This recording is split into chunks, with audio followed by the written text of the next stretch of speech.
Welcome to Moments with Marianne. I'm so delighted we're spending this time here today. We have a very inspiring show coming right up with two very special guests.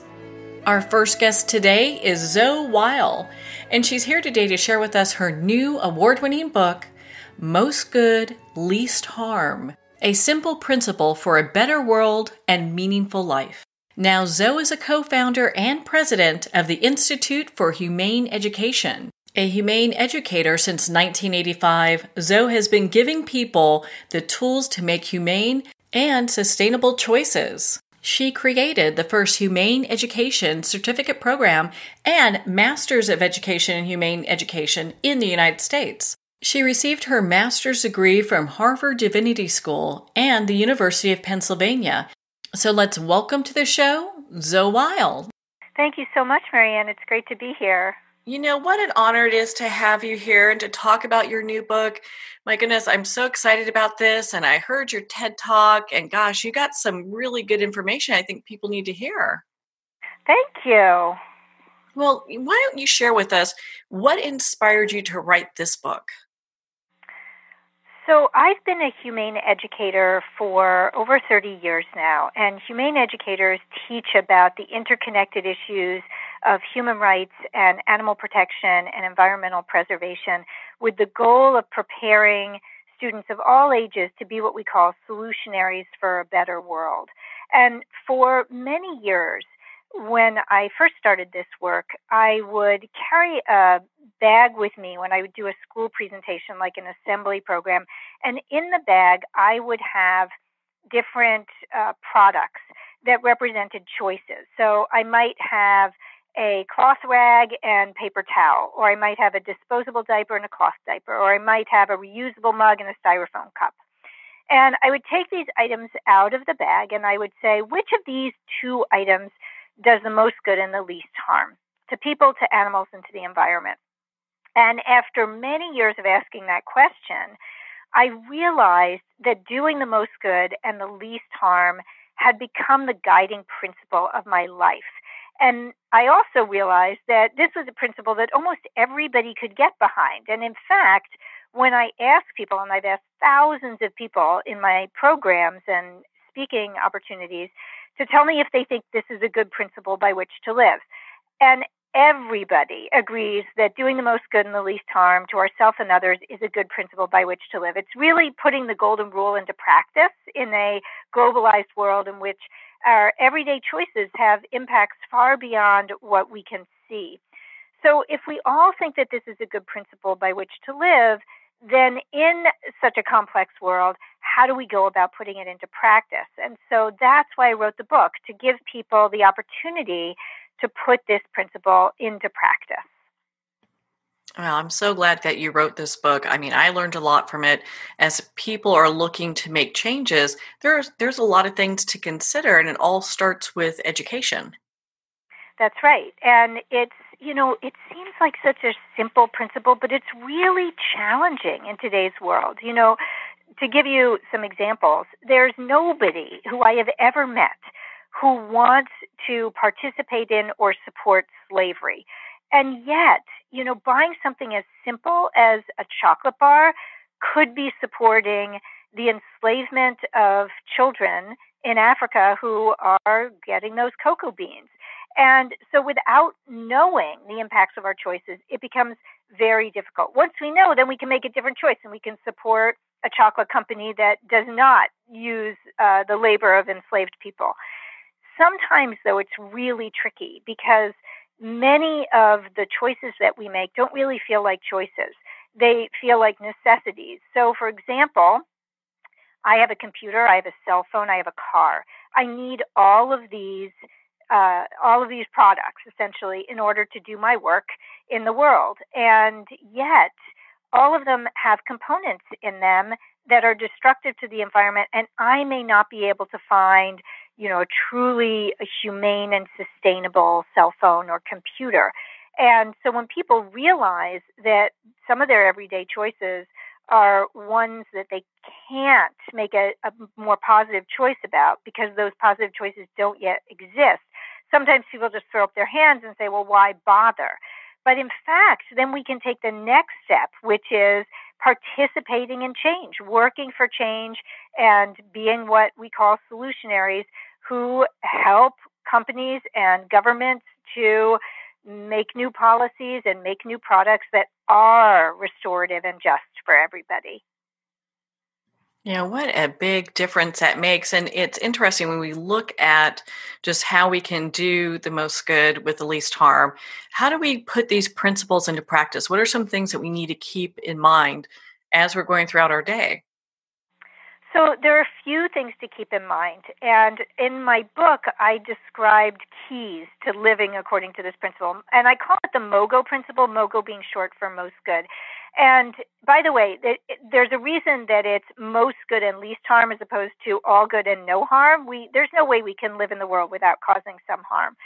So there are a few different principles. And the first one is to try to live your epitaph.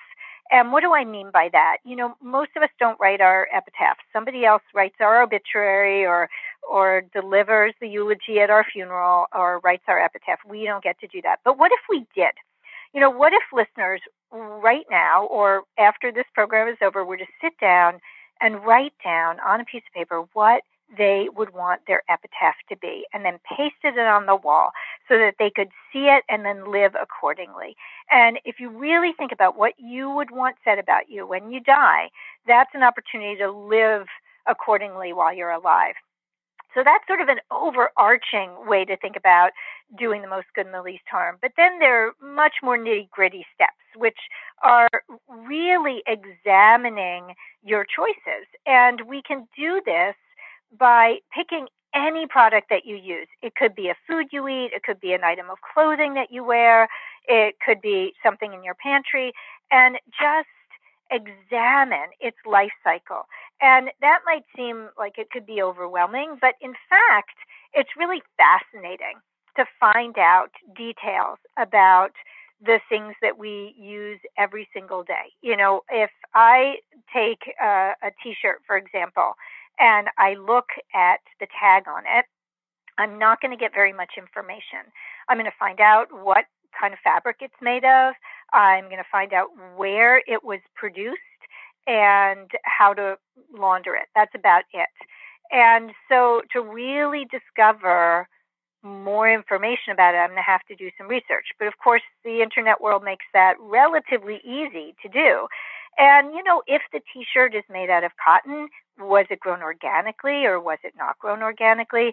Where might that cotton have been grown? And who is involved in its growth and production? Because just because it might say made in China doesn't mean that the cotton was grown in China. The cotton could have been grown many other places. So these kinds of details, while listeners might be thinking, why should I care? And that would just be so time consuming. The process of learning and bringing our curiosity to our daily lives is inherently interesting. And then when we gain information, we have the freedom to make different choices and choices that are more aligned with our values. And truly, it feels good to make choices that are deeply aligned with our values. Living out of alignment with our values is basically lacking integrity, and that just doesn't feel good as a human being, not to live with integrity. And so it may seem like a big job, but going on the beginnings of that journey can open up pathways and doorways to living a life that is truly meaningful and feels really positive. I know you talk about, coming to a place where, our desires eclipse our values. And I'd love for you to share, I know we've been talking on that, but I'd love for you to share what that means to our listeners. Sure. Okay. So let's say you discover that a favorite food you like to eat causes tremendous suffering to animals, to the environment, to potentially people who are working in slaughterhouses or working in other aspects of the food industry, and you really love that food, then you're faced with this quandary of, okay, so now what do? I love this food, but I don't really want to participate in animal cruelty and environmental destruction. And that's where we can be faced with our desires potentially eclipsing our values. Now, I can tell you, as somebody who has made a lot of dietary choices to reflect my values, it has gotten so easy to do so in today's world because there's so many options for foods that taste similar to things we love, but that don't come with the cruelty and suffering. And so often we don't have to choose our values over our desires because often we're able to have both the tastes we love and the values that we want to live by. Now, I know in your book you talk about self-reflection on our values. Why is that important to do? Well, we can think we know what our values are, and yet if we're not living according to them in this globalized world, then how deeply resonant are our values with our lives? So, for example, to get back to that same example of food, most people value compassion. In fact, I've asked thousands of people what they think are the best qualities of human beings, which is another way of sort of defining our values. And compassion has risen to the top almost all the time when I ask this question. So if compassion is a great value to us, then what does it mean to live with compassion when our choices may be affecting others far removed from us, but connected to us through the global economy? So we might know what compassion looks like for a friend or a family member or a neighbor. But what does compassion look like when somebody might be toiling in a field for pennies a day and living in poverty, or an animal might be confined in a cage for the duration of her life to produce the eggs that we may want to eat? And once we see that, once we reflect on our values and say, compassion, that's a serious value of mine, then by reflecting on it and reflecting on our intertwined lives in this complex world we live in, we have the opportunity to put that value into practice more deeply. I love that. I'm so glad that you took time to explain that. And I love how your book talks about developing community and finding community. Why is that important? Well, we can live more and more isolated lives these days all the time. We don't even need to go to the movies anymore because we can just watch them from the comfort of our living rooms. And when we decide to go on this journey of doing the most good and the least harm, we are going to inevitably expose ourselves to some really painful realities in the world, to some atrocities and horrors and destructions that really may be burdensome and difficult to endure. And we need community of fellow solutionaries and people who want to go on this path so that we don't feel isolated and alone, and we don't sort of potentially fall into despair. And Joan Baez had this great line where she said, action is the antidote to despair. And building community is the first step toward communal collaborative action that is so enlivening and so enriching. And, I can imagine people listening to this podcast right now thinking to themselves, I'm not sure I want to go on this journey. It just sounds like a lot of work. It sounds like I could get depressed. But the reality is that the other side of this, where you've built community of fellow solutionaries and people who really want to strive to live according to this principle, is so enriching and so deeply meaningful. And I have had many people tell me that when they've gone on this MOGO path, or they've started a group to read this book together and act accordingly, they have found new friends and new aspirations and new opportunities that were just so deeply meaningful. I love that. My goodness. Well, and as we start making that journey looking outwards, for the products that we're looking to really incorporate in our lives and that make the least harm impact, how do we determine which ones we should use and which ones we should stay away from? So again, this is just so much easier these days because of the internet. So, you can really it's as simple as just doing a search. Doing a search on, regular cotton versus organic cotton, or doing a search on the foods you eat. And there are so many opportunities to find different options, including products that aren't tested on animals versus products that are. I mean, there are companies that will tell you, we don't test our products on animals. And somebody might be thinking, well, I don't even know what that means. So just to let people know what that means, many personal care items, or, whether it's soap or it's body lotion or it's cosmetics, are literally dripped into the eyes of conscious rabbits, force-fed to animals in quantities that are meant to kill them, and smeared onto their abraded skin.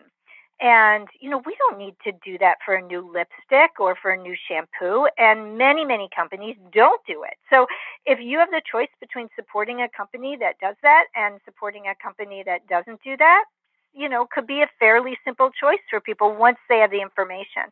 And it's just easy to get that information. And I also invite people to visit our website, humaneeducation.org, where we have loads of free downloadable resources, primarily for educators, but also for people who want to learn how to put these principles into practice more deeply. And we also just produced a solutionary guidebook, and it's free and downloadable, and you can find it on our website and download it. And it's written for teachers, but it offers a 14-step process for becoming a solutionary, and anybody can download this guidebook and go through that process and practice it. And there's tons of resources in there as well.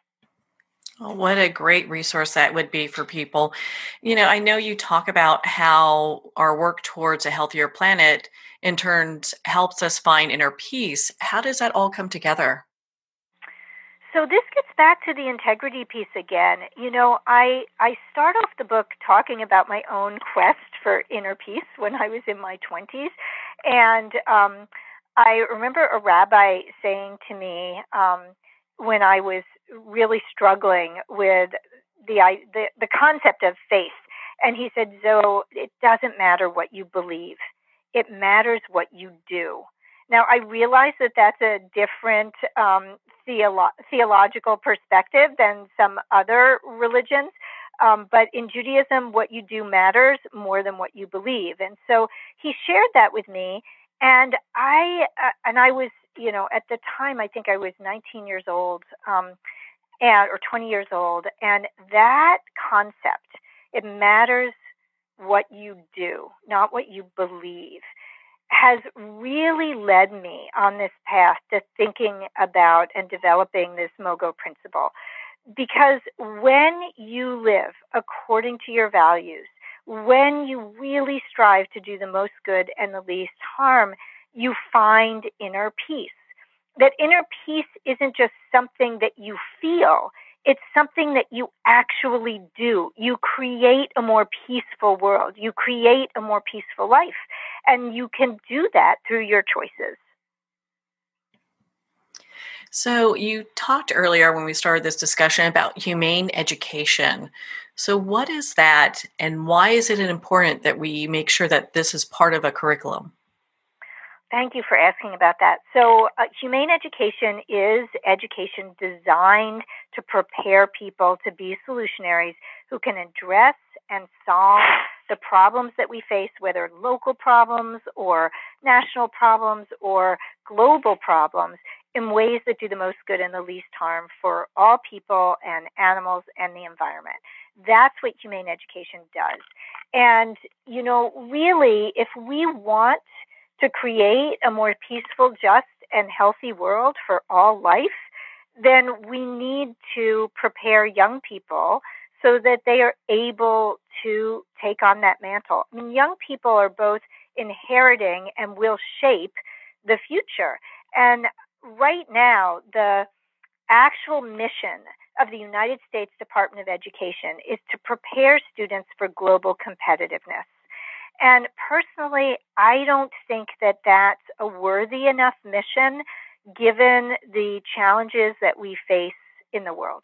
Climate change is an existential crisis that threatens life on this planet in so many levels. We are in the midst of the sixth great extinction right now.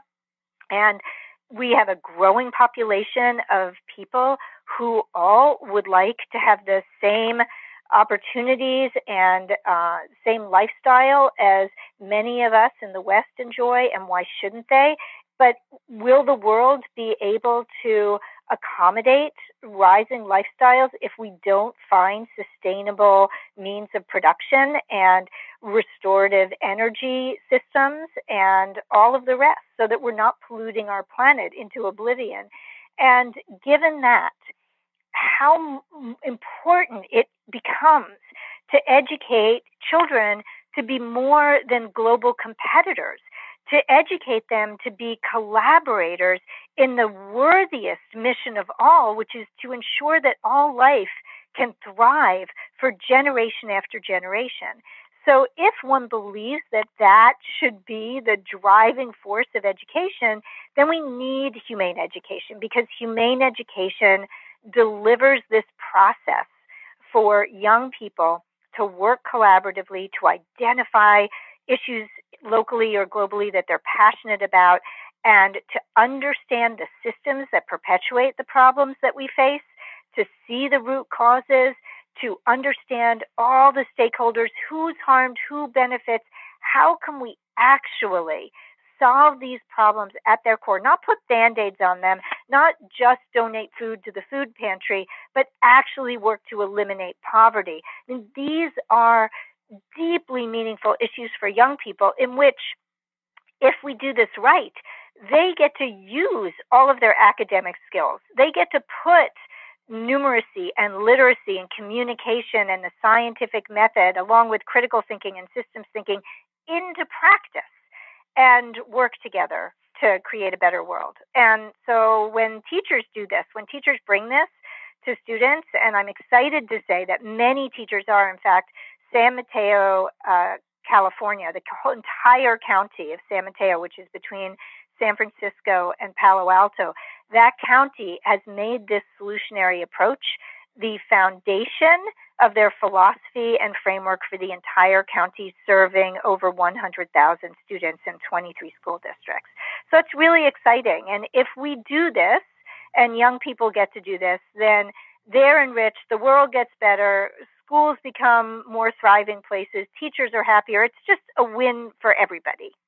Yeah, without a doubt. Well, and the next generation is asking for this. You see where, the millennials are leaving jobs kind of in droves, that they feel that are unfulfilling or don't really have purpose, to find jobs that are, really kind of feeding their soul.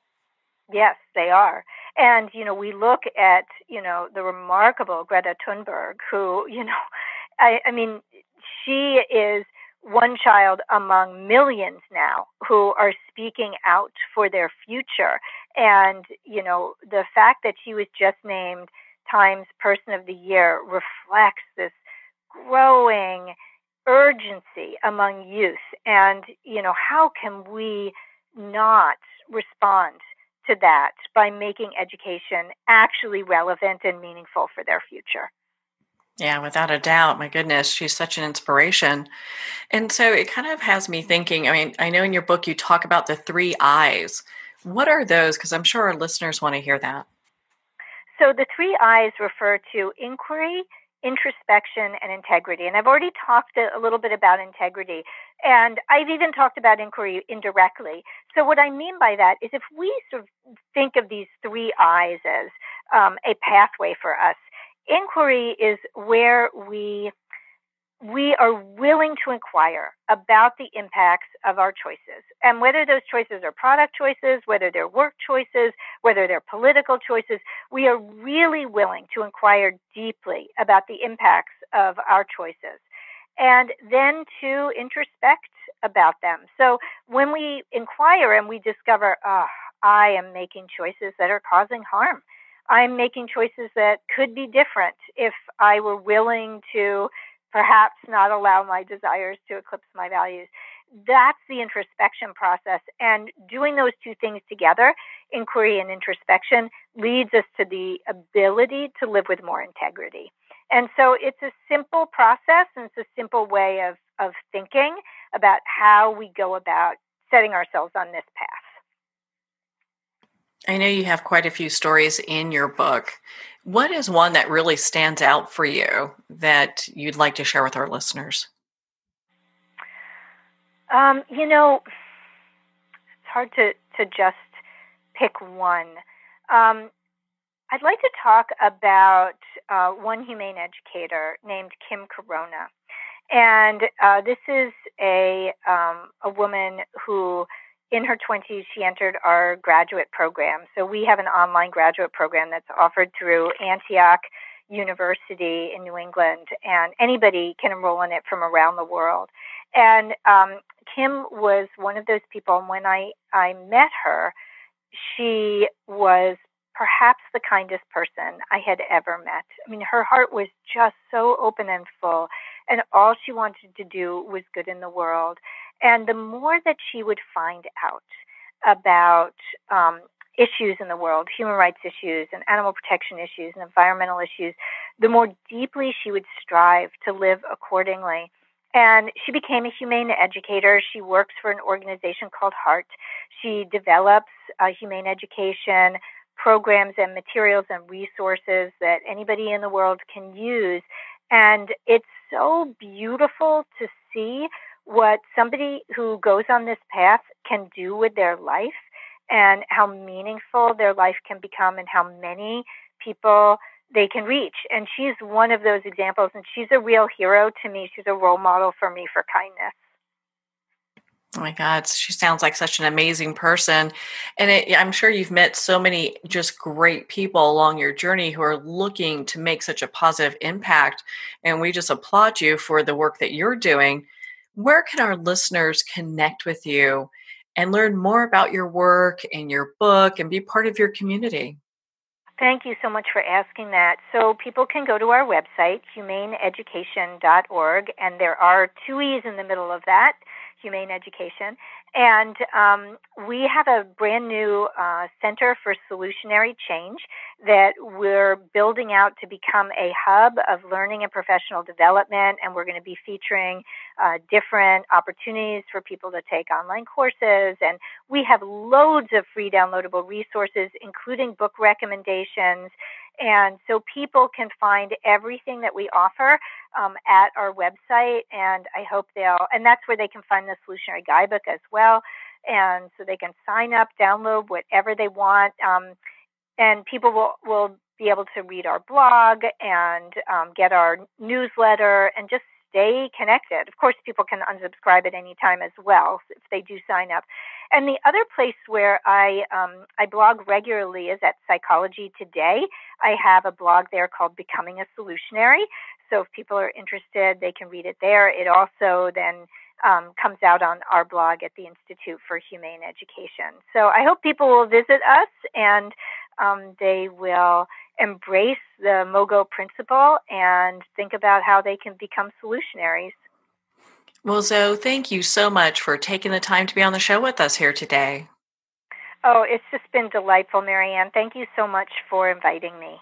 Well, thank you, Zoe. It's been such an honor to spend this time with you and, of course, to talk about your new book, Most Good, Least Harm. Most Good, Least Harm is available at Amazon, Barnes & Noble, and all indie retailers.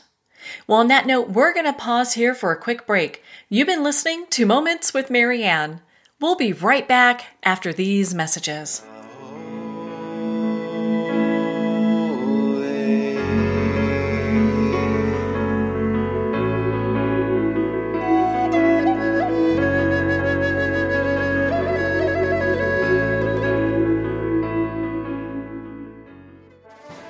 Internationally recognized and award-winning author Judy Goodman works and teaches outside the box of limited thinking. Working with people from every walk of life, her goal is to empower you to be the best you can be, no matter what the challenge is. Born with the gift of seeing beyond our normal vision, she has an extraordinary gift of working with every challenge. teaching beyond conventional wisdom. Her work is described as life-changing. Visit judygoodman.com. That's judygoodman.com.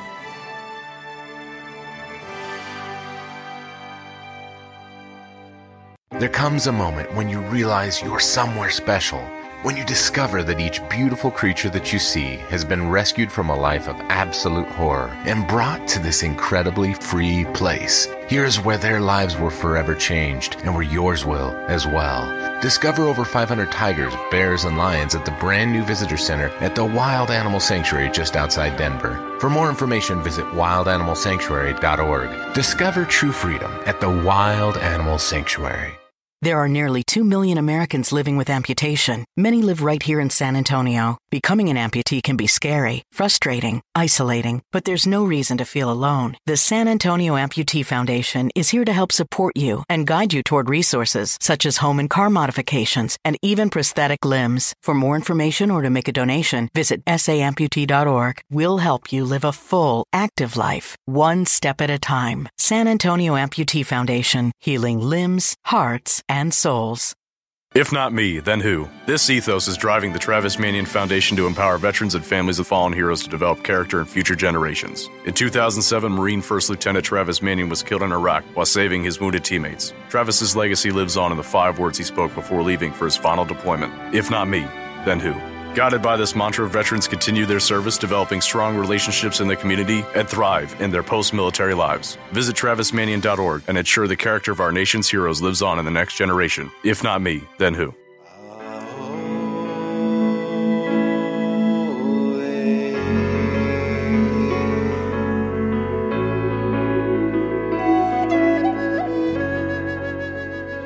Welcome back to Moments with Mary Ann. We're here today with special guest Ed Slattery, who's sharing with us his life story that was the basis for the book by Emmy Award-winning journalist Brian Kubler, titled The Long Blink, a true story of trauma, forgiveness, and one man's fight for safer roads.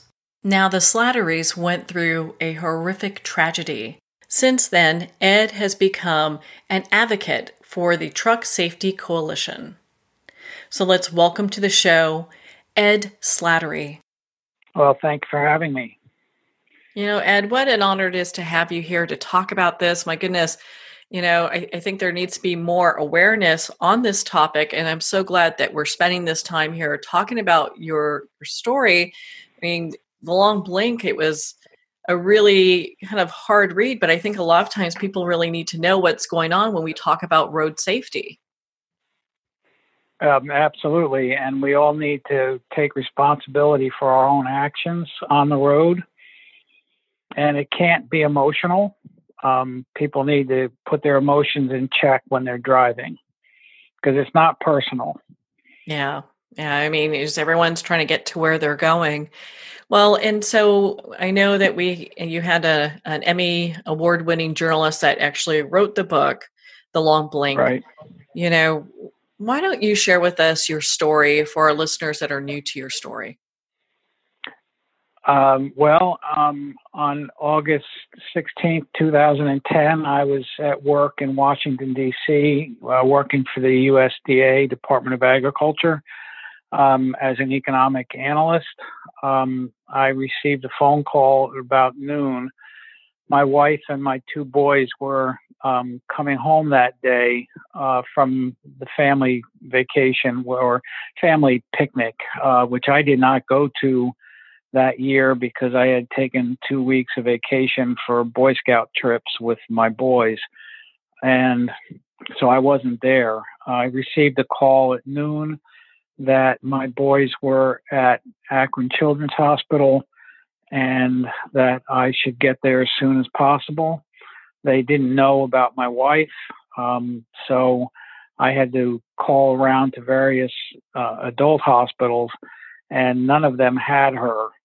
At that point, I didn't know what to do, and my cell phone rang, and it was the Portage County coroner. At which point, I just said, "So I guess she's dead." which is, in retrospect, a really bizarre thing to say, but it pretty much answered the question I had. And so we talked for a few minutes, and I okayed him doing an autopsy, though it didn't seem like really necessary because we knew at that point, it's actually when I finally found out what happened, they were hit by a truck in a construction zone, although I didn't know any details. I didn't know how it happened. I just know that it happened, and it didn't seem sensible to me to do an autopsy. We knew she got hit by an 80,000-pound truck, but he suggested we needed to do it for legal reasons, and so I know Susan didn't care. We had discussed death, I think, as any married couple does, and she didn't want to waste a grave site on her. She wanted to be cremated, and she was pretty clear that once she was gone, it wouldn't matter to her what happened. So I agreed to the autopsy. My colleagues were simultaneously getting me some airfare. I just gave my credit card to one of my colleagues, and she booked me a flight to Akron. Another very close colleague took me to the airport in D.C., and I flew to Akron and found my two sons seriously injured, one clinging to life. We didn't really know if he was going to live or not. And so that's what I found on August 16th, 2010. Yeah, I'm so sorry for your loss. And I was astounded when I read your book, just how many people are killed on a yearly basis from large trucks on the highways. I mean, it's insane. Well, since Susan was killed, let me get this right, about 40,000 more people have been killed. And I want to say very clearly, not all these crashes are the truckers' fault. I understand that. I'm just asking truckers to take responsibilities for the ones that are. Also, I want to say that all work is honorable as long as you do it honorably. And I honor the work that truckers do. So I want that to be very clear. And I have some good friends who are truckers. And we talk very honestly and openly with each other. I am not attacking them. I do think the industry has some major problems. In 2017, 700 truckers died. It is the deadliest industry in America for workers. Most of those died in single truck and truck-on-truck crashes. These are almost all preventable. Most accidents in any mode of transportation are human error. They're very rarely mechanical errors. So human beings need to take responsibility for what's going on in their vehicle. And it's not sufficient to blame it on four-wheelers. That's what commercial motor vehicle drivers call us. We are four-wheelers. And what they have to put up with from us is really nuts. We need to be kinder to each other on the road. And to our four-wheeler friends out there, which is most of us, if you get into a crash with an 80,000-pound semi, you're going to lose. So it's not something to play around with. So the fatality rate now is up to 5,000 a year. When Susan was killed, it was under 4,000. So it's getting worse. Yeah, without a doubt. And it's heartbreaking to hear these statistics. Me personally, I mean, I had a cousin who was killed when a bus ran a red light. I mean, you're talking about big vehicles, that are hitting smaller vehicles, and there's just no way that they're designed to handle that kind of an impact. Well, that's right, and I'm sorry for your loss. Thank you. None of us gets out of this life unscathed. There are awful things that happen to all of us. But I think, and I've always taught my children this, that the measure of a person is not how they screw up, it's how they react. And we need to, and I think maybe that's why I am I asked Brian to write the book and why I am so public about what happened to us. I think that the word needs to get out, and I think that we need to just be kinder to each other.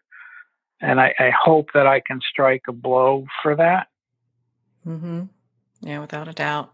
Well, how did your relationship with Brian even start that this book came to be? Well, Brian is actually a crime investigative reporter here in Baltimore, and this really was not on his beat, but his producer directed him to do this story, and it was the story on our crash and the story on our return home from Akron. And he did 3 stories on us at different phases. So first, when we returned to Baltimore, then when Matthew was released from the hospital, he went to Ohio with us when we went back a year later. And his station did another story when we built our house for Matthew. So we have a totally accessible home for Matthew. And one of the issues that we advocate for in Congress is increasing insurance limits for commercial motor vehicles, because presently the minimum is $750,000. The average is about $1 million. $1 million would not have gotten my 2 boys out of the PICU. Oh, So yeah, without that's a doubt. Yeah, I mean, that's just totally inadequate. Those insurance limits have not increased in over 30 years. So they have not kept up with medical inflation. They've not kept up with any inflation. And so that is one issue that we advocate for in Congress. And there is a bill in Congress and in the Senate now. I don't think there's much hope that they'll get passed. But the political process, you get it going and you start building a consensus for this. And hopefully that will happen someday. I hope so too, because I mean, they really need to take a look at this industry and overhaul it. And one of the things that I was surprised about is, the hours that truckers can drive and, how often truckers end up falling asleep. Well, a majority of truckers admit to driving fatigued and or actually dozing off at the wheel. And our trucker dozed off at the wheel. And your audience will have to read the book to find out why it's called The Long Blink. But I taught college for 20 years, and my students would do a micro sleep on occasion. You've probably experienced this, where your head drops, and actually it's your head drop that wakes you up. At 60 miles an hour, you just went 100 yards. So you cannot drive fatigued. And driving fatigued is no different than driving drunk. That's true, because you're so not aware, especially when you have a vehicle that may have a ton of weight, and you're looking at that compared to the other vehicles on a highway. I mean, that's scary. It is scary. And I know that a lot of people, and I get this comment a lot, I'm scared around those trucks. Well, my advice is to not be scared. Be confident in your ability to drive. If you're scared, you should get off the road. So my advice is to drive smart and have confidence in your ability to drive. Keep your situational awareness so that you're constantly scanning your mirrors front and in front of you, so that you know where you're at and you know what's around you. Well, being aware is a real big part, and and not having that fear. You're so right, because I mean, you have to be confident in your driving abilities and just be very conscientious of what's happening around you. You just can't doze off yourself. Well, that's right. And you cannot rely on everybody else to do the right thing. You need to make sure that you're watching them. My father taught me that when that guy, he said, "You see that guy's left turn signal?" I said, "Yeah." He said, "He's definitely turning right." Mm-hmm. And we know this. Don't make a move around a car until he actually makes the turn that he's signaling he's going to make. So all of those situational awareness issues, and and bailout plans. What would I do if this guy does that? Yeah. You need to be constantly thinking like that. Well, and when we look at just some of the different laws that are in place, I understand that you've really become an advocate for changing some of these laws to make the roads safer. Well, I'm on the board of Parents Against Tired Trucking, and we work with other truck safety organizations to go to Congress and advocate for change. I also listen to my trucking friends because there are some things that make perfect sense to me and I don't really need their explanations. But there are other things that may be more technical that I actually need to get information from them. Now, they and I may still disagree at the end of the day, but I at least, need to hear from them. I need to hear why they would not want automatic emergency braking, which my car has. My car has lane diversion alerts. Why would they be opposed to that? Why would they be opposed to an increase in insurance limits? And there are other issues that we talk about, and adults should be able to have a conversation and disagree with each other at the end of the day and still go have dinner together. Yeah, without a doubt. My goodness. Well, and, this must have going through such a tragedy is heartbreaking enough. And then having to go through a trial on top of that must have been just like kind of reopening the wound. How was that for you? Well, fortunately, we didn't actually have to go through a trial because he pled guilty. But we did have to go to the court to make a victim impact statement. And Doug, the driver, blames me for him going to jail because I basically said he needed to go to jail. Not because I think he's an evil person, not because I thought he was going to ever do something like that again, but because I do believe in deterrence. And the trucking industry just gets away with this kind of stuff. And we follow truck crashes every day. So we get information on these truck crashes, and we get information on what charges have been filed and not been filed. And there's a real prejudice out there against filing charges like vehicular homicide against truckers. It's sort of boys will be boys, and this was just an accident, and that kind of attitude of just brushing these things aside as just an accident. Well, I don't call them accidents anymore. I call them crashes.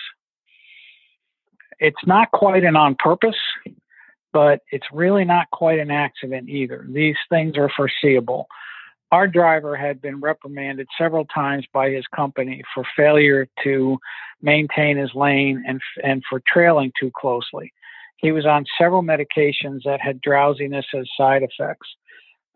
He got 3 hours of attempted sleep. We don't know that he ever slept in the 24 hours before he killed my wife and permanently disabled my son. So that's not an accident. That's a foreseeable. Yeah, without a doubt. And there should be some consequences when actions could be taken so that drivers are not, falling asleep at the wheel, especially with such a huge vehicle, but they're not falling asleep at the wheel and taking other people's lives. There has to be some accountability. Well, I agree. And I think that, and I want to reiterate, probably 90% of truckers out there are really safe and do a great job. They're hardworking, honest people trying to put bread on the table. Yeah. They're away from their families an awful lot. And I honor and respect that.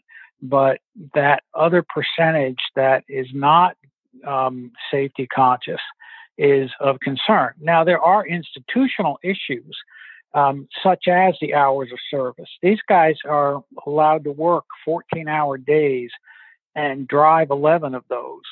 Now, I could do that once, but could I do that day after day after day after day after day? That would be very, very difficult. The other issue is they're paid by the mile. So if they're stuck in traffic or if they're stuck at a warehouse, they're not getting paid. Yeah. So now I'm an economist, and in my humble opinion, that is the biggest problem in the industry, is that these guys are paid by the mile. So now that they have electronic logging devices, they can't cheat on their hours of service very easily. And so they really have to, clock out after their 14-hour day, regardless of how many miles they covered and how much money they've made. So my guess is that now the incentive is to drive faster, drive a little bit more recklessly in order to get those miles in within that 14-hour day. Now, I'm anxious to wait for the studies because we haven't had ELDs all that long. I'm anxious to wait for the studies to see what they really show us.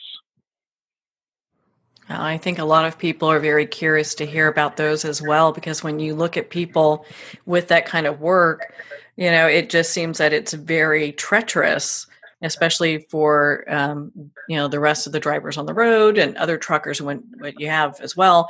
And I hear what you're saying, where most truckers, 90% of the truckers, are very responsible and take their job seriously and get the rest that they need. But we still have high percentages of them that seem to be getting into really, in these big car accidents that take people's lives. Yeah, and when a semi hits another vehicle, they're not likely, especially a four-wheeler, they're not likely to die. They don't tend to die in those kinds of crashes, although it certainly does happen. We do have examples of truckers every year who drive themselves off the road and end up dying because they didn't want to kill somebody else. So they're just incredible heroes out there. But those aren't the problem, are they? No, not at all. I mean, it's just heartbreaking. Obviously, this is a industry that needs an overhaul and needs some, they need to make some changes, because it's been done a certain way all this time doesn't mean that it can't improve. Well, it can improve, but there are huge forces at play that are much, much more powerful than safety advocates.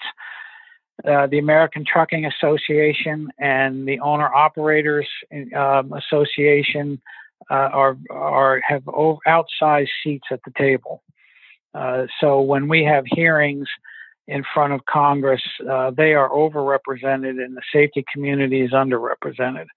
And we don't have the money to have lobbyists just sitting in Washington, D.C. to pounce anytime a congressman offers a proposal to make the roads safer. So it's very, very difficult for grassroots people. I mean, think about Mothers Against Drunk Driving. The years and years and years it spent for that passed before they could actually start to have some effect. And they're a very powerful group of folks, but they don't always get what they want either. So it's politically a very difficult row to hoe, but we keep hoeing. Well, I'm glad that you do, because it's something that needs to be addressed. And I want to talk to you about forgiveness, because that's one of the subtitles of the book. The true story of trauma, forgiveness, and one man's fight for safer roads. How has that journey of forgiveness been for you with the driver? Oh my gosh. In the last 3 months, I have really kind of turned the corner on this whole idea of forgiveness. Forgiveness is a passive verb. What does that mean? What's the action that I have to take to find this forgiveness? So that's a very difficult thing to get a handle on.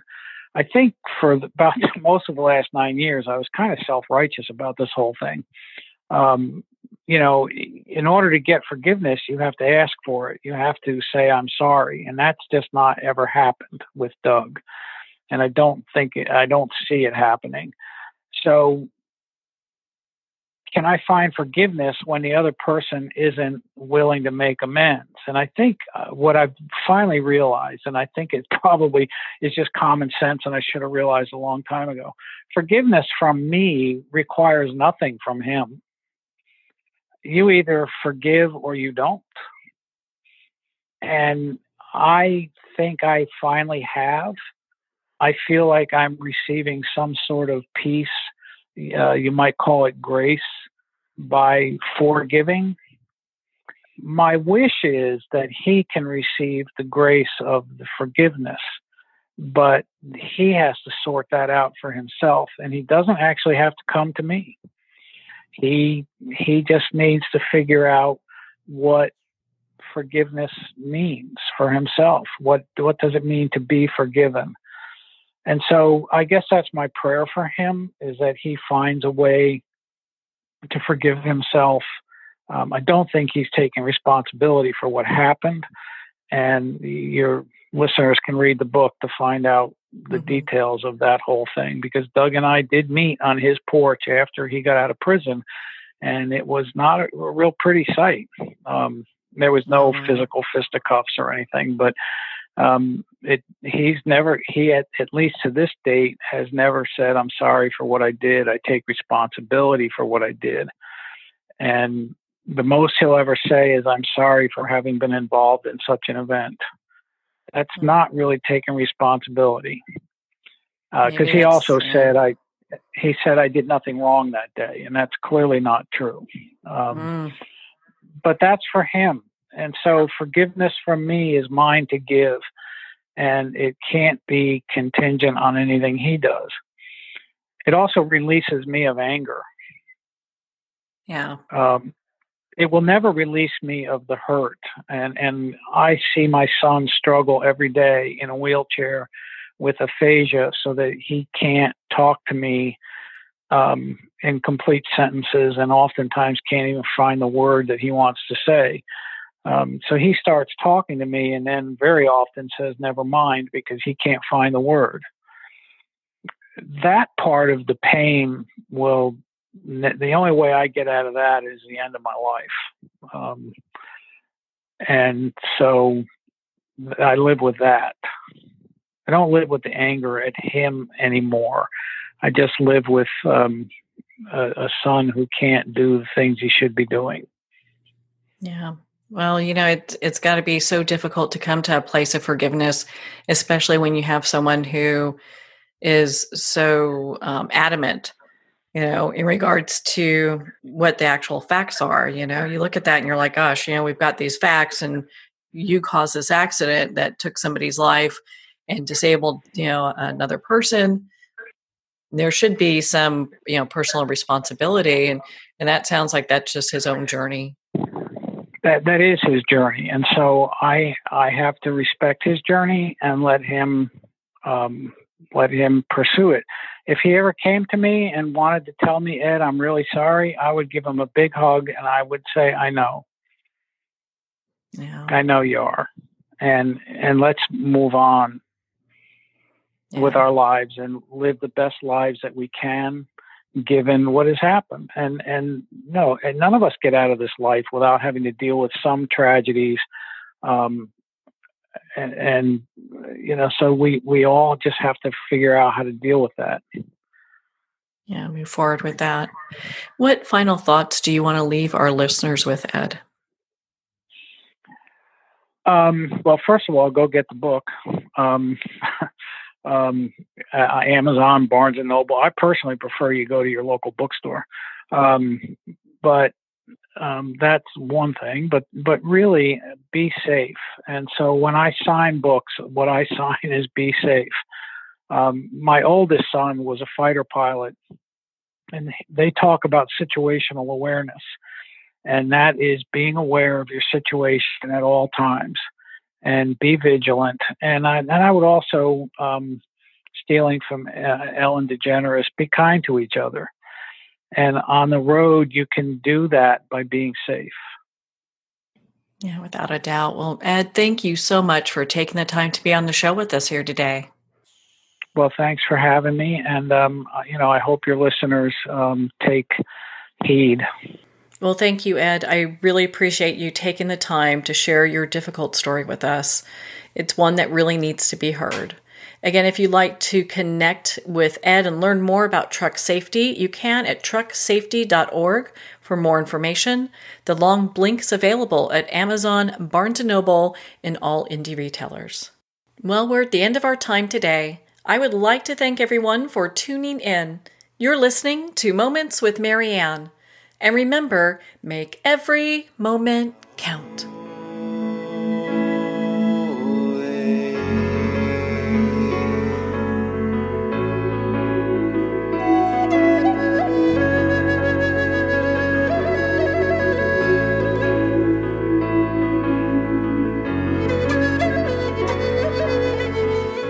In a single moment, your life can change. Moments with Marianne is a transformative hour that covers an endless array of topics with the best of the best. Her guests are leaders in their fields, ranging from inspirational authors, top industry leaders, business and spiritual entrepreneurs. Each guest is gifted and a true visionary, a recognized leader in her own work, and while teaching others to develop, refocus, and grow, Marianne will bring the best guest and sometimes a special surprise.